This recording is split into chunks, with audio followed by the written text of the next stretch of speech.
นามาจ่าแจงเจ้าเวลาต้องเต้ารุ่งปล่อยถีลุกเตะปีน้องวันไม่สะลีเก็บสุดสลีตีนอนหมอนผ้านึ่งเข้าเนี่ยกินสี่ฟันล้างหน้าไปปล่อยเวลาเสี่ยงซ้ำหน้าที่การงานควายมานักล้ำจำเป็นต้องสู้อย่าไปที่หากันไว้มุ่งมั่นโดยใจเส้นฝันฝังใจรอเฮาต่างหน้ารอเฮาต่างหน้า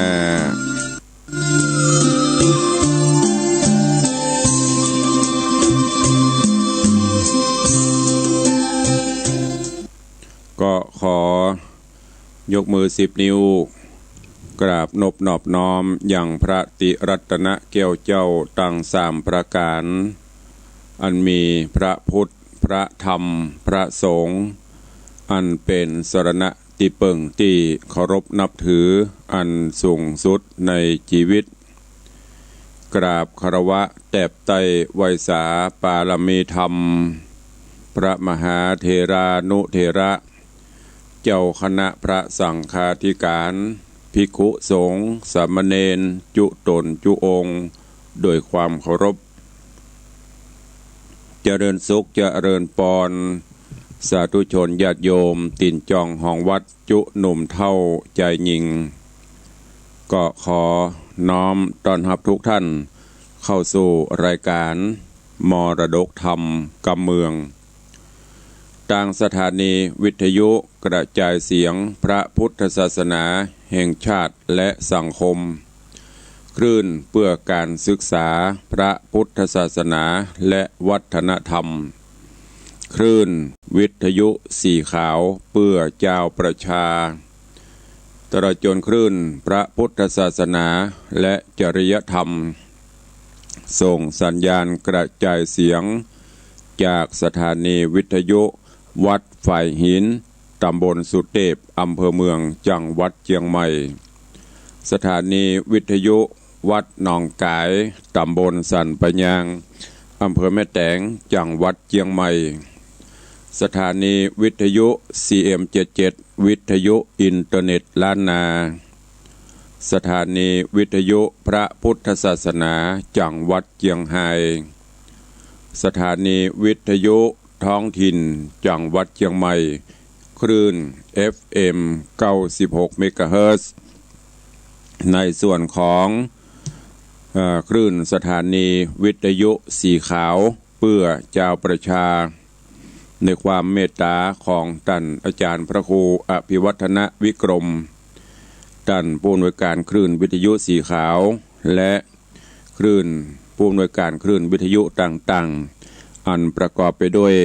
สถานีวิทยุของดีเจอ้อยอำเภอโสปราบจังหวัดลำปางสถานีวิทยุวัดห้วยตองซักอำเภอจอมตองจังหวัดเชียงใหม่สถานีวิทยุเวียงป่าเป้าเรดิโออำเภอเวียงป่าเป้าจังหวัดเชียงรายสถานีวิทยุแดนดินถิ่นล้านนาอำเภอสันปะตองจังหวัดเชียงใหม่สถานีวิทยุมนเสียงธรรมอำเภอแม่แจ่มจังหวัดเชียงใหม่สถานีวิทยุชุมชนคนเมืองลี้อำเภอลี้จังหวัดลำพูนสถานีวิทยุชุมชนคนนาน้อยจังหวัดน่านสถานีวิทยุเสียงใสเรดิโออำเภอต้าวังผาจังหวัดน่านสถานีวิทยุเสียงธรรมจากวัดจันทร์อำเภอกัลยาณิวัฒนาจังหวัดเชียงใหม่สถานีวิทยุน่านฟ้าเรดิโอ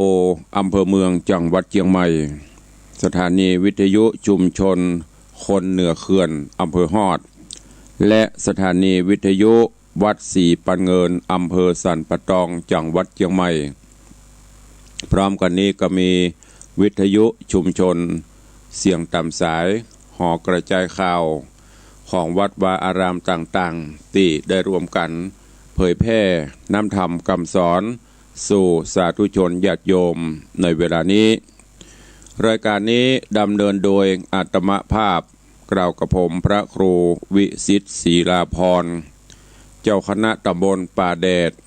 เจ้าอาวาสวัดวังสินคำตำบลป่าแดดอำเภอเมืองจังหวัดเชียงใหม่หรือนามเรียกขานญาติโยมฮ้องกันว่าตุลุงในวังเป็นผู้ดำเนินรายการก็นำเสียงธรรมะสู่สาธุชนญาติโยมเป็นประจำกูเจ้าตั้งแต่เวลา6 โมงไปถึง7 โมงโดยประมาณก็จะได้ยินเสียงธรรมอันเป็นมรดกธรรมกำเมืองจากตุลุงในวังพร้อมกันนี้ก็ขอถวายความเคารพนอบน้อมบูชาและเจริญพรต้อนรับญาติโยมที่ได้ติดตามรับฟังต่างเฟซบุ๊กเฟซไลฟ์ในเวลานี้ก็มีท่านเจ้าครูบาอาจารย์หลายรูปหลายองค์อันหมายมีเวลานี้ก็แม่อุ้ยฟองแม่อุ้ยน้องแฮกเกอร์โยมวิเชียนชมพูป้อแม่หมอมัทนาอัมพันธ์ท่านเจ้าจตแล้วก็มีท่านอาจารย์พระครูอภิวัฒนวิกรมท่านผอ.คลื่นวิทยุสีขาวก็ได้เปิดพอตั้งไลฟ์สดตัวเองกราบขอบพระคุณท่านอาจารย์เนอะที่ได้เมตตาถวายเวลาแล้วก็ต้องขอสุมาตัวบางเจ้ามันไปตัดวันเสาร์วันพุธนี่บางเตือก็สุขภาพแย่ช่วงนี้นะเพราะว่าคำว่าแย่นี่ก็ไม่ใช่แย่จนลำเดือดถ้ามันไม่แย่ได้จนบ่ไหวก็คงปะกับญาติโยมตลอดอย่างตะคืนก็ไปโปรดเมตตาญาติโยมเทศนาธรรมงานศพก็บางคืนก็ไปไกลบางคืนก็ไปใกล้ถ้าไปไกลปิกถึงวัดก็ดึกกว่าจะจำวัดจำว่าก็ดึกนะบางเตือบางเจ้าก็ตื่นบ่ไหวเพราะถ้าฝืนไปก็สุขภาพก็แย่ตัวเองคำว่าแย่ในที่นี้หันบัดตุ้ยปุ่มนะก็มีมดมีอันอย่างตุลุงเบาหวานไขมันความดันหัวใจสะปันแต่ก็มันมีปัญหาใดฉันยาฉันอย่างไปก็ขอกราบขอบพระคุณครูบาอาจารย์และญาติโยมที่ได้ติดตามรับชมรับฟังมาโดยตลอดแล้วก็เป็นกำลังใจให้เนอะขอบคุณทุกท่านตัวเองเสียงกระจายเสียงก็คงจะชัดเจนเนาะจำสักบืดก็เมตตาเนอะญาติโยมที่ฟังอยู่สถานีใดจอกใดเมืองใดเมตตาได้โทรศัพท์เข้ามาร่วมในรายการเพื่อที่จะได้เช็คสัญญาณแต่ละสถานีไม่ได้หวังอย่างหวังที่จะความสุขของพี่น้องศรัทธานั่นคือเช็คสัญญาณไปถึงไหนสถานีใดเปิดลิงก์เปิดบลิงก์ไม่ใช่ฟังได้กับฟังเปิ้นบอกเอาใครจะรายงานผลก็ดักปิ้งแล้วจะไปสู้นกันเมื่อใดสู้นก่อนตูนปูนสถานีดักปิ้งนะเอาละเดือดร้อนตอนเนี้ยก็จะไปหวังว่าฟังกับตุลุงเปิ้นฟังแต่เปิ้นบ่โทรก็ถ้ามันดักแล้วเราจะเนี่ยใดถ้าตุลุงบอกกับว่าตุลุงจมเปิ้นบ่โทรก็จมไม่ได้จมแต่เพื่อประโยชน์ของตัวท่านเองอย่างในตอนนี้ทาง Facebook เฟซไลฟ์ที่เปิ้นฟังเปิ้นพอถ้าเปิ้นเล่น Facebook ได้เปิ้นพอ Facebook ได้ก็มีปัญหาสามารถติดตามรับชมรับฟังได้หลายช่องทางอย่างในตอนนี้ที่เปิ้นเข้ามาทาง Facebook เนี่ยสัญญาณก็จะชัดเจนกว่าวิทยุหน่อยได้หูได้หันตัวเป็นเป๋นแต่ถ้าวิทยุนี่ถ้าโยมมาแจ้งเข้ามาบางเตื้อลมฟ้าอากาศมันเปลี่ยนไปก็เดี๋ยวก็จะเป็นโซ่ซ่าแล้วก็จะเดือดร้อนเนอะฝากไว้ตัวอันนี้ต่างท่านเจ้าผู้อำนวยการทุกสถานีเปิ้นก็ค่อยฟังว่าการกระจายเสียงของเขาเป็นจะได้พ่องก็ฝากไว้ตัวเองลูกเนอลูกกันได้แล้วเนอลูกเจ้ากินพักตั้งปลายลูกควายกินพักตั้งเก้าแต่วันนั้นไอ้ฟ้าลุงว่าใดลูกอย่างก็ลูกควายมาซื้อกินพักคนลูกเจ้าหรอเข้าท่าเหมือนกันก็ลูกกันมา ไหวพระนบธรรมเนอะทำกิจวัตรส่วนตัวของไผ่ของมันอย่างตุลุงวันนี้ตื่นมาตะกี้ตี 4ป่ายตี 4 20 นาทีลุกมาก็บริหารร่างกายแกว่งแขนพ่องยกแข้งยกขายืดเส้นยืดสายเซตก็ส่งน้ำไหวพระแล้วก็มาเตรียมจัดรายการให้ญาติโยมทั้งหลายนี่ก็คือกิจวัตรประจำวัน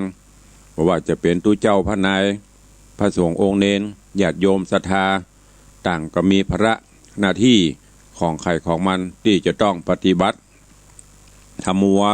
กะนอนอ้างหนาวอ้างฮ้อนอ้างเย็นบัดตานกินเปิ้นลุกกันได้ละเด้อลุกเตอะลุกมาเนี่ยการเนี่ยงานทำการทำงานกันไปวันนี้ก็จะได้เอาธรรมเทศนาโหนแล้วนี่เทศนาในเรื่องของบุคคล4 จำพวกจบไปคนเฮาในโลกนี้บอกว่าจะเป็นอยู่ในฐานะใดอย่างใดถ้าแบ่งเป็นพรรคเป็นพวกก็มีอยู่4 พวกนี่ดิเทศไปแล้วนะก็คือมืดมามืดไปแจ้งมาแจ้งไปมืดมาแจ้งไปแจ้งมามืดไปก็คงไม่ต้องบรรยายแล้วเนาะเพราะว่าเทศให้ฟังไปละเดี๋ยวจะเสียเวลา เจริญปอนเนอร์ท่าน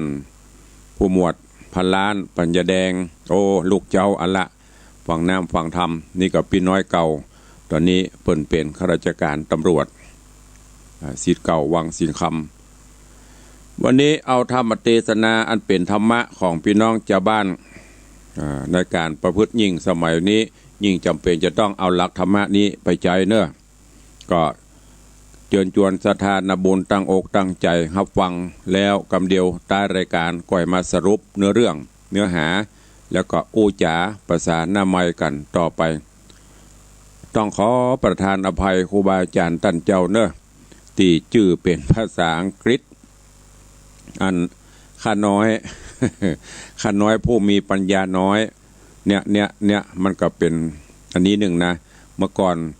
ภาษาอังกฤษบ่ค่อยสนใจบ่ค่อยเรียนมาบัดเดี๋ยวนี้เปิ้นเป็นภาษาอังกฤษจะอ่านเนอะก็กลัวมันบ่ถูก ถ้าเป็นไปได้เมตตาคอมเมนต์จื่อติดลงมาตั้งลุ่มให้กำอยู่ที่ไหนตั้งใดก็จะได้แฮมเบิ้ลจบรายการแล้วก็จะได้ตอบปิกไปเนอะตอนนี้ยังตอบบ่ได้เตื้อมือกำทำตาพอถึงคอมตาพอถึงในเฟซไปสปะทุกส่วนร่างกายเนอะเข้ามาแล้วเบิดจะไปคอมเมนต์ตอบไปวันนี้เชิญฟังน้ำฟังธรรมกันก่อนเนาะเวลาก็ร่วงเลยไปเว้ยเนี่ย6:20 กว่านาทีล่ะนะมันแป๊บมันไปเรื่อยๆนะมันไม่ได้หยุดได้หยังเนอะ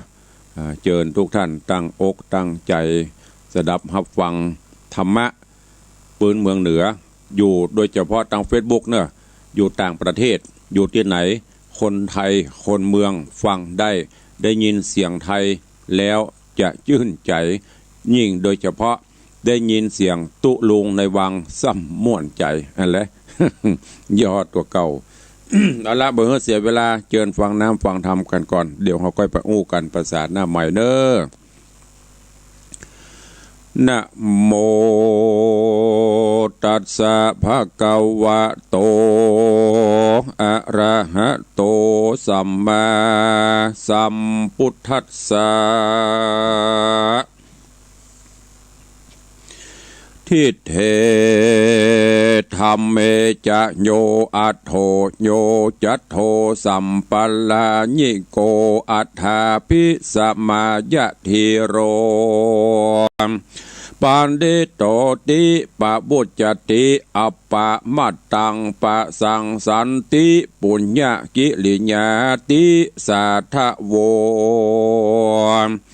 ดูราสะปุริสะตั้งหลายตั้งยิงและใจน้อยใหญ่ผู้มักไฟตั้งบุญเฮือตานูนบอกขาดสินสะละอาดดวงดี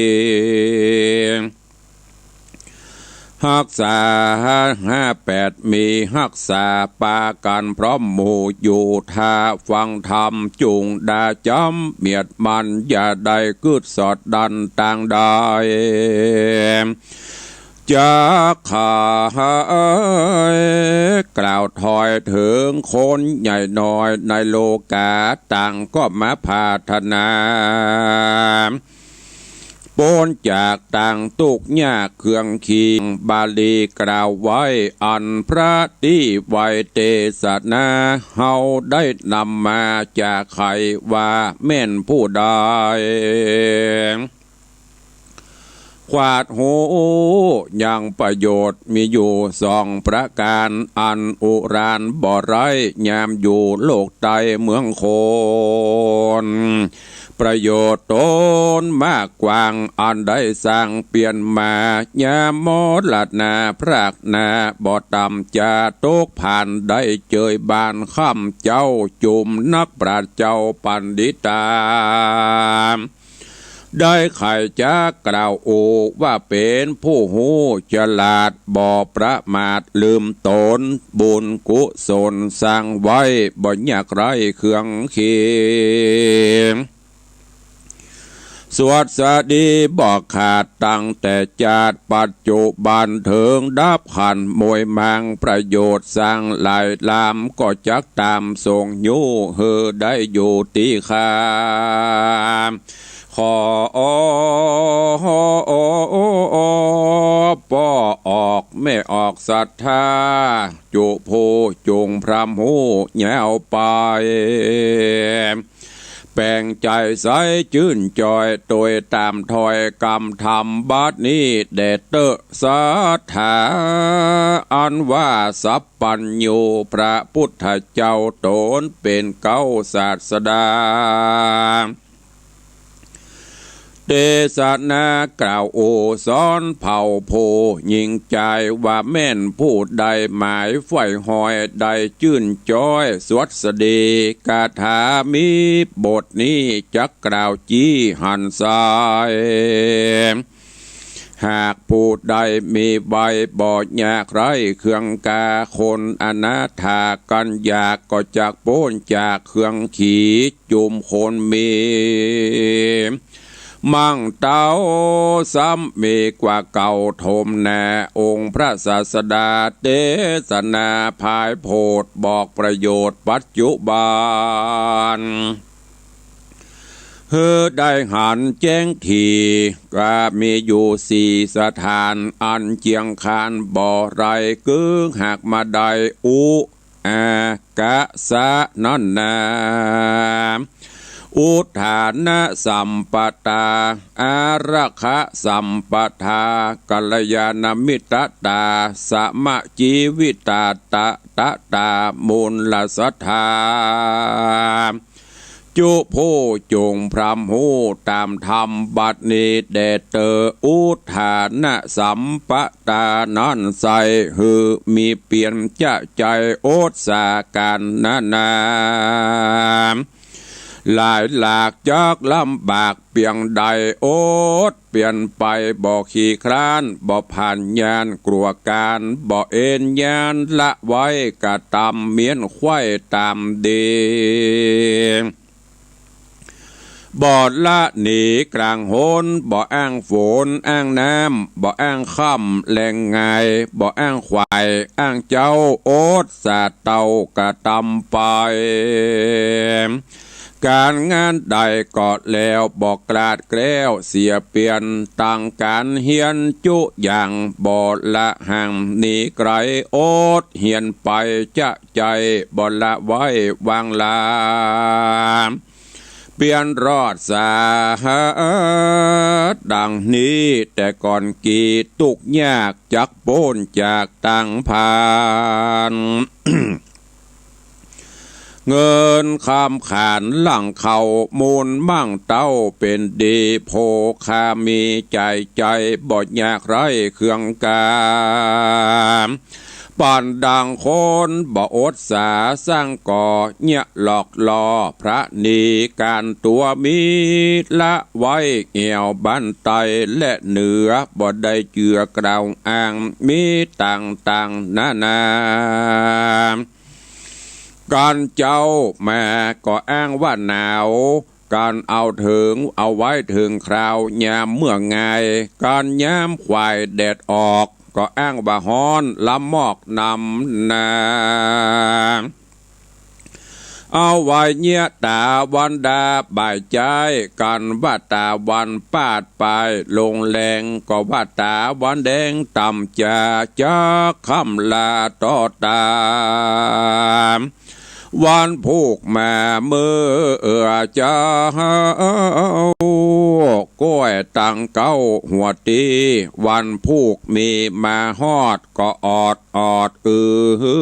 คลางใจสว่างกล่าวถอยมีบอดน้อยหลายอันเต้าพลัดพลันจะใจบ่หอนใดกระทำการคนทุกผ่านอยากไหล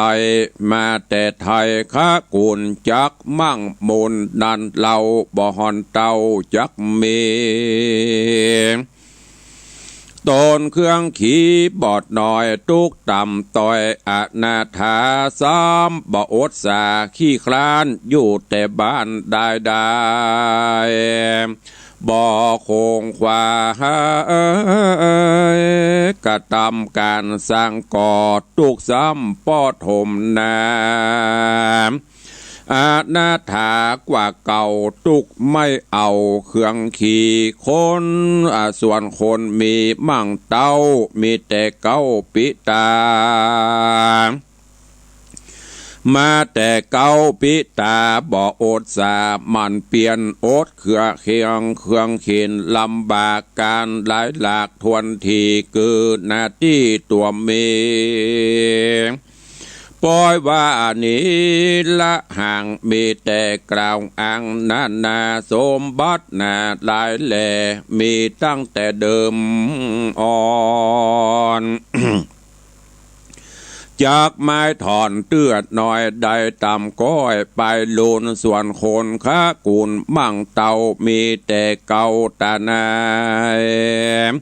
หากเบี้ยนหลายบอดหยอกเงินซ้ำปอถมนาคนนาถาอยากร้อยจากป้นได้ต่างผ่านเงินคำคันตือโกดมีนักโสดเรือลายสมใจมาให้กูเชื่อดังไฟเอือขาดนี้เองนายบททัดไปน้ำใจคือหากมาได้อารักษาสัมปทานเข้าของหาหลายหลากหรือบ่มากถมนาหูฮักษาเมียดไว้จากโปนได้จากต่างผ่านเงินคำคันตื้อโกดมีนักโสดเหลือลายสมใจไหมกู้เจือดังไฟเอือขนิ่งนายคือได้อาลักขะสัมปทานั้นใส่เข้าของหาหลายหลากหรือบ่มากถมนาฮักษาเมียดไว้มีอันใด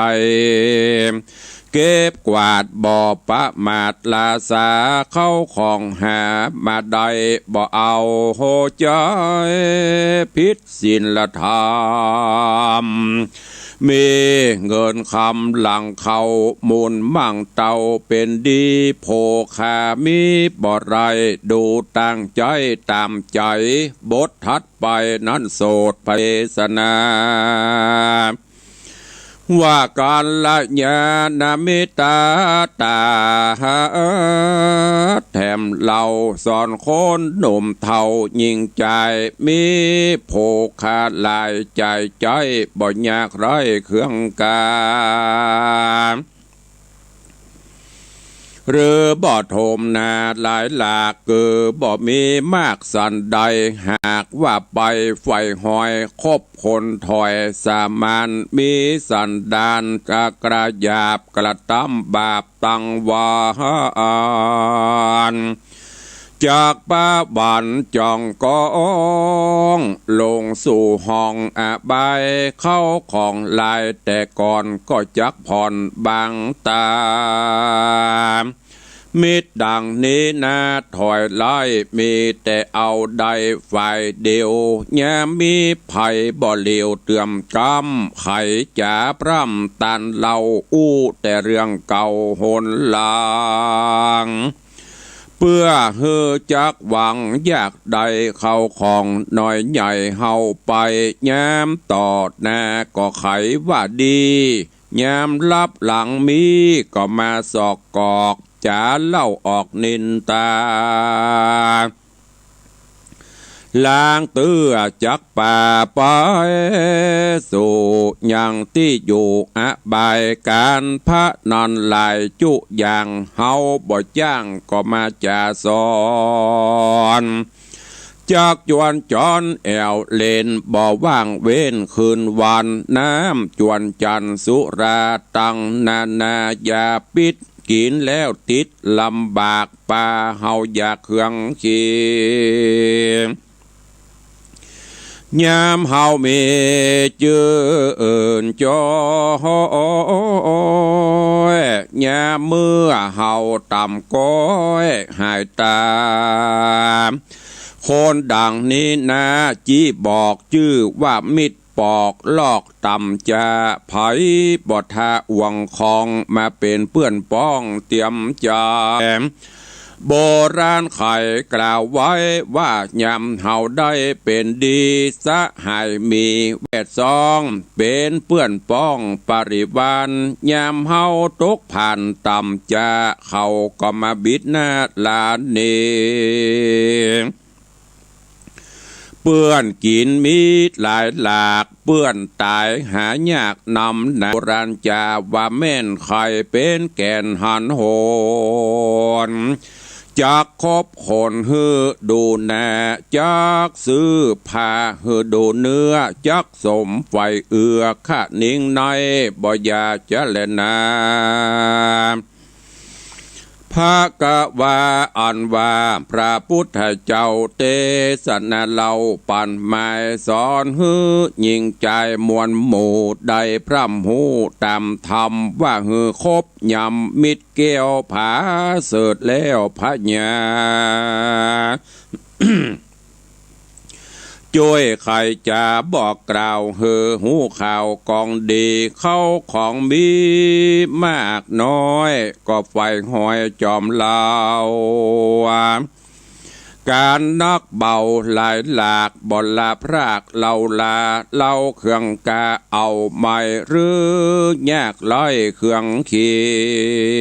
ยงยามไพ่มีมาฮอดบ่ละตอดนี่ไก่เอามาใจอ่วงคองเอามาใจอ่วงคองเป็นเปื้อนปองสะหายคำยามจักนำโป้นจากต่างตุกยากนานามีโภคาใจใจบ่ยากไรนาดำมีสะหายคำเลิศแล้วปากลาดเกลียวตั้งผ่านจากเฮอได้อยู่เจยบานนันเหล่าพระเป็นเจ้าสัพปัญโยมีมุตูบอดน้อยเตสนาถอยจะคายนั้นแหละนาโบทัดไปนั่นใสกึ่งหักมาได้สามะจีวิตาเข้าของหามาได้หูจักใจตามการสี่สถานจีบอกเนอเจ้าเอาส่วนหนึ่งออกจ่ายใจเลี้ยงคาบใส่อินทรีย์ฮือสวัสดีข้ามเจ้าส่วนหนึ่งเลี้ยงลูกเต่ายิงใจส่วนหนึ่งหมายเผื่อแผ่เลี้ยงพ่อแม่สองขาส่วนหนึ่งแน่น้อยมากบริจาคเตตานกำโบราณแต่ก่อนเจนปูมอนซอนไข่มานอนแลนะนิธิตังขีญาสังวันนาวิเศษจะห้องเหตุธรรมเทศนาธรรมะของพี่น้องศรัทธาเจ้าบ้านตอนที่หนึ่ง ก็บังโกมสมเรศสเดช ก็วันนี้ได้นำเอาธรรมะอันเป็นข้อวัดปฏิบัติของสาธุชนญาติโยมทั้งหลายซึ่งมีอยู่4ส่วน4อย่างที่ได้บอกไปก็จะเทศนามาถึงยัง2ส่วนอยู่ค้างแถม2ส่วนเดี๋ยวก็เอาไปต่อฟังกันในวันพุธเนาะเพราะว่าถ้าเทศไปจะได้ก็บัตันจบแล้วก็จะบ่ได้สรุปให้ญาติโยมทั้งหลายเพราะฉะนั้นก็จะแบ่งเป็น2ส่วน2ตอนในตอนนี้ก็จบไป2หัวข้อ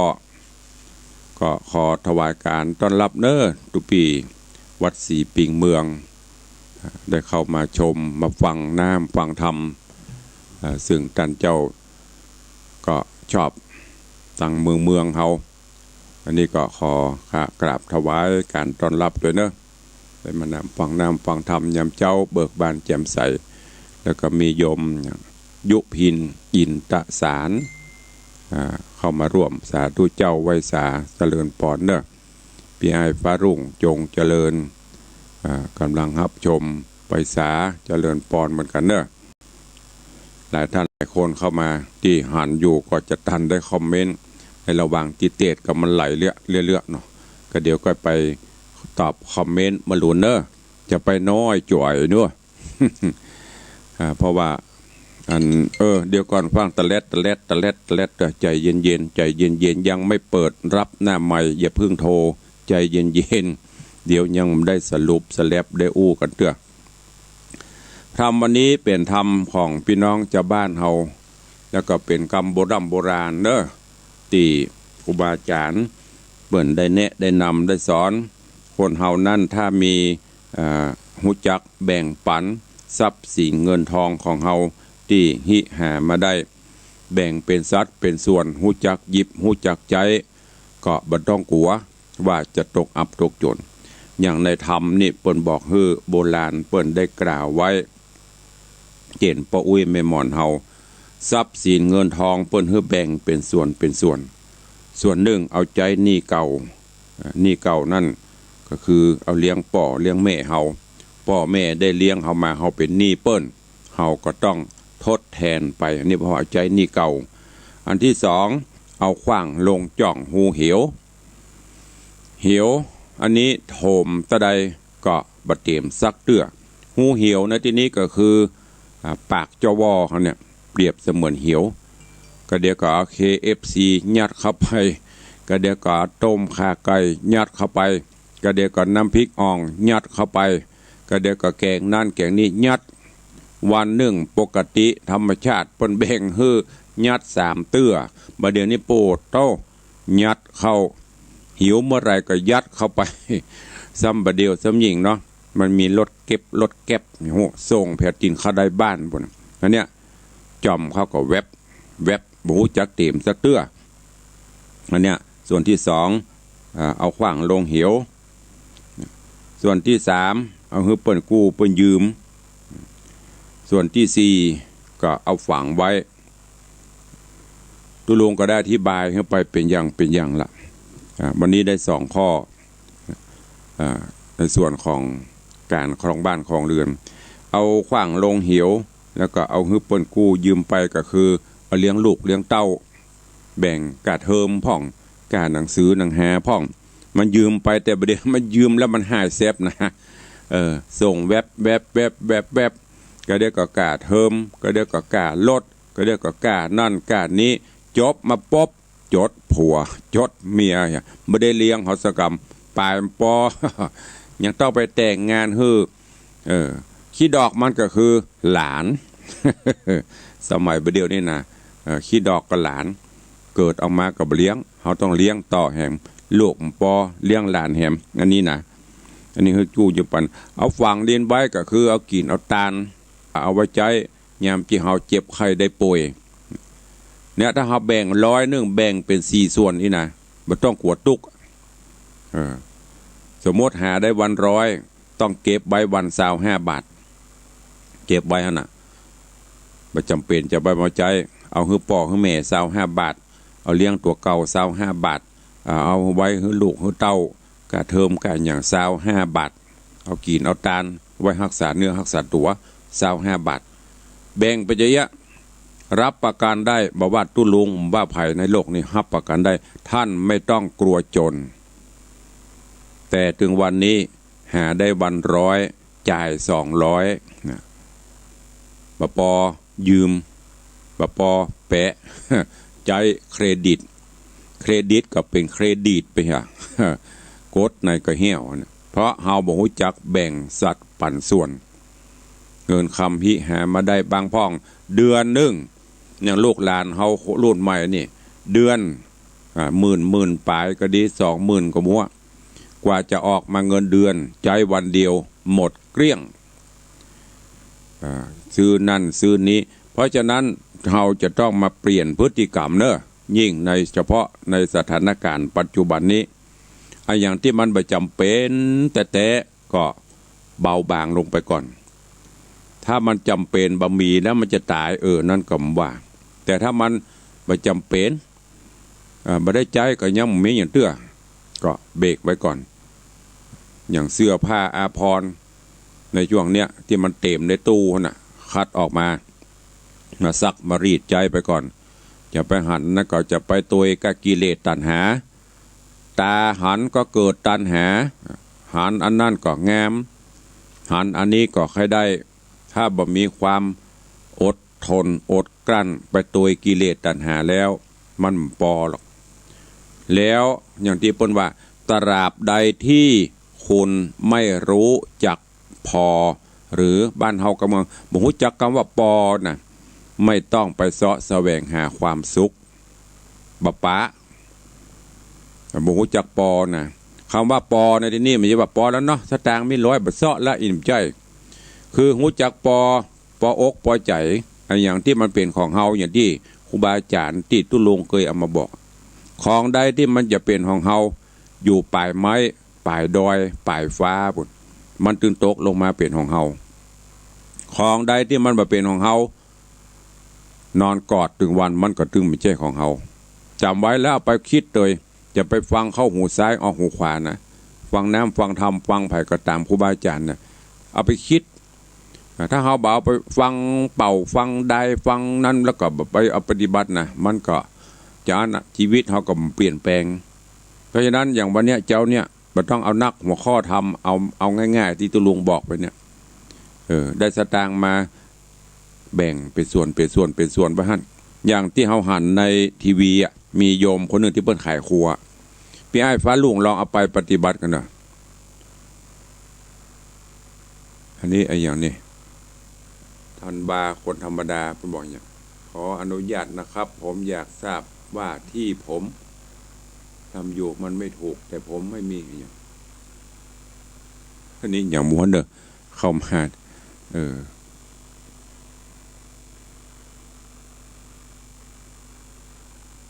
อย่างเดี๋ยวไปอ่านพอเนาะเดี๋ยวมันจะเสียเวลาในไม้เป็ดก็ญาติโยมทั้งหลายลองเอาไปประพฤติปฏิบัติพอเนอะ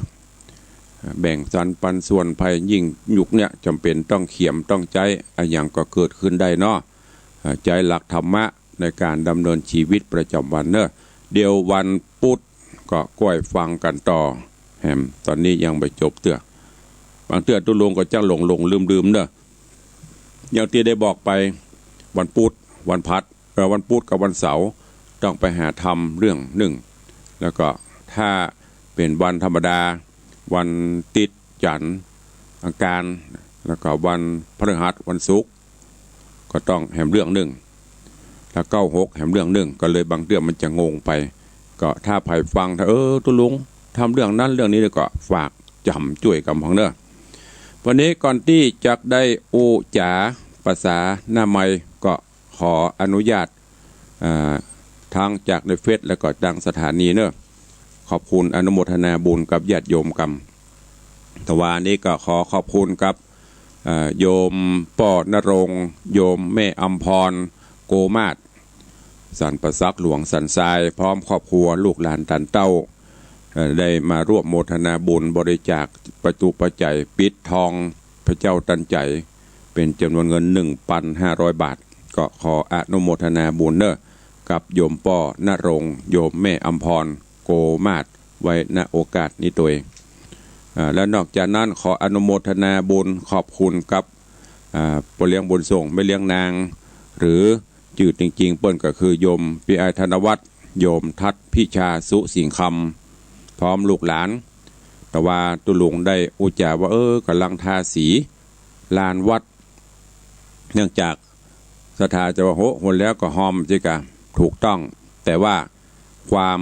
ตีเฮาบ่ชำนาญไปทาทับโดยบ่ได้ล้างบ่ได้ทำความสะอาดช่างก็อาศัยความรวดเร็วปรากฏว่าลงไปเสร็จเรียบร้อยได้มากี่เดือนเนี่ย2 เดือนมานี่กะ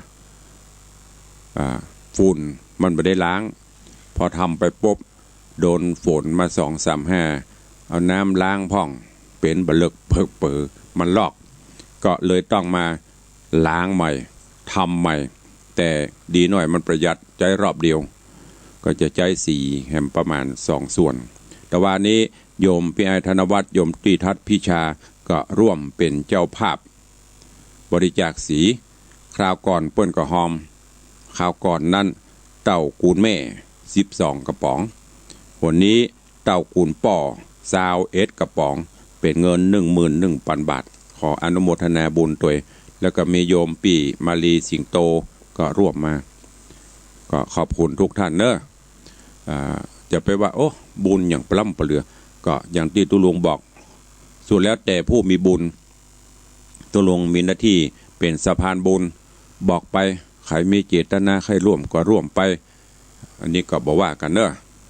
เจริญปอนคุณโยมปี้อัญชลีคำกิติสาธุเจ้าเจริญปอนสาธุเนอะเอาละใครจะอู้จะเอ่ยจะจ๋าประสานหน้าไม้วันนี้เฮาลิงสัญญาณไปทั่วตั้งแต่จังหวัดน่านมาเวลาก็เหลือน้อยลงก็ใครจะอู้จะเอ่ยก็เข้ามาเนอะ0817836540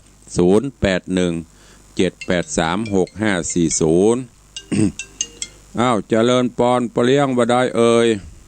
แม่สาครับฟังอยู่เลยครับสาธุนำคำสอนขององค์พระสัมมาสัมพุทธเจ้าที่ถึงมีกู้สิ่งกู้อย่างบรรยายโดยพระครูพิสิทธิ์ศรีดาวรเนี่ยบัดโตเส้นเล็กเดี๋ยวมาครับสาธุสาธุอนุโมทนาเนอสุขภาพเลยครับสาธุแล้วไปลืมคนโดยสารเนอะแล้วไปลืมคนโดยสารน้ำเนอะอย่าเลิศปอนเด้อสาธุอ้าวเจริญปอนยมแม่ปานี